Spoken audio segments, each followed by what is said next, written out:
ഉമ്മമാരെ, വീട്ടുകളിൽ അടക്കളയിൽ നിങ്ങൾ ഹബീബായ തങ്ങളുടെ സുന്നത്ത് ഫോളോ ചെയ്യണേ.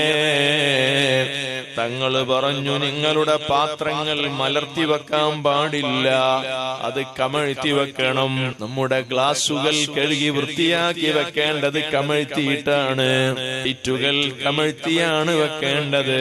ഭക്ഷണം കഴിച്ചിട്ടുള്ള പാത്രം കഴുകി വെക്കാതെ കിടന്നുറങ്ങിയാൽ ആ വീട്ടിൽ ദാരിദ്ര്യമുണ്ടാകുമെന്ന് മുഹമ്മദുർ റസൂലുള്ളാഹ് സ്വല്ലല്ലാഹു അലൈഹി വസല്ലം.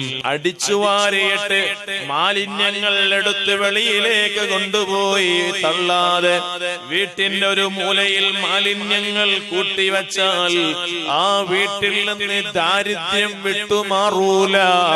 മുഹമ്മദുർ റസൂലുള്ളാഹി സ്വല്ലല്ലാഹു അലൈഹി വസല്ലം.